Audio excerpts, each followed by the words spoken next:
10 தலை கொண்டவன், சீதையை தூக்கி சென்றவன், ஸ்ரீராமனால் கொல்லப்பட்டவன்.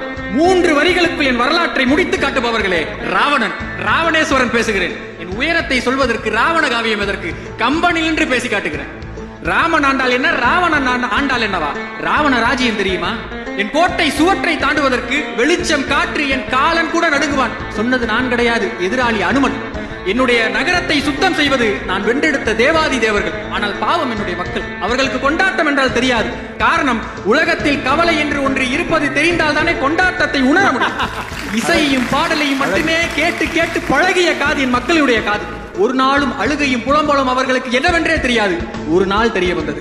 அண்ணா என்று ரத்தம் சொட்ட சொட்ட சூர்பனகை ஓடி வந்து என் காலில் கிளந்த அந்த நாள் அவர்களுக்கு அழுகை தெரிந்தது. யார் என்ன சொல்வது? எனக்கே தெரியும் என்னுடைய சாவிற்கு காரணம் நான் செய்த தவறு. யாராவது சொல்ல முடியுமா என்னுடைய கோபமும் தவறு?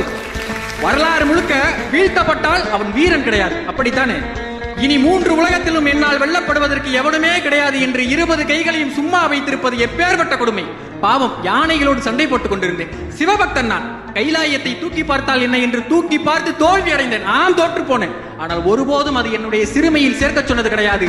கைலாயத்தையே நகர்த்தி பார்த்தவன் என்று பெருமையில் தான் சேர்த்தேன். காரணம், காண முயலெய்த அம்பு என்னுடையது கிடையாது, யானை பிழைத்த வேலேந்தியவன் இந்த ராவணன்.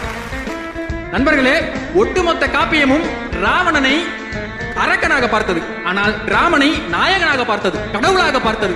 ஆனால் இந்த அரக்கன் மட்டும் தான், அவன் கடவுள் மட்டும் கிடையாது, அதைவிட பலபடி மேலானவன் என்று வேத முதற் காரணன் என்று பரமுரலாக பார்த்தேன்.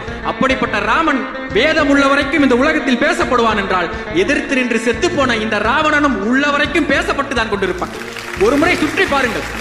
10 தலை சரிவதற்கு முன்னால் இறுதி போருக்கு சென்று கொண்டிருந்த அந்த தருணத்தில் சொல்லிவிட்டு தான் சென்றேன். ஒன்று, இன்ற நாளில் சீதை தன்னுடைய வயிற்றில் அடித்துக் கொண்டு அழுவாள், அல்லது என்னுடைய மனைவி மண்டோதரி அதையே செய்வாள் என்று என்னுடைய தலைகள் சரிவதற்கு முன்பு நான் யார் என்று காட்டிவிட்டு தான் செத்து போனேன்.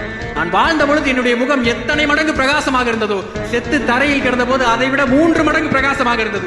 நம்பவில்லை என்றால் கேட்டு பாருங்கள், நேரில் பார்த்த ராமனே சாட்சி. யாராவது சொன்னால் ராவணன் சொன்னான் என்று திரும்பி சொல்லுங்கள். ஒருபோதும் இந்தியாவினுடைய இதிகாசங்களில் ராவணன் என்னை போன்றது ஒரு எதிர்நிலை பாத்திரம் இன்றைய வரைக்கும் எழுதியது கிடையாது. ஒரு நாளும் ராவணன் இறங்கத்தக்கவன் அல்ல. இன்றைக்கும் சரி, என்றைக்கும் சரி, அவன் கோயில் கட்டி வணங்கத்தக்கவன் தான்.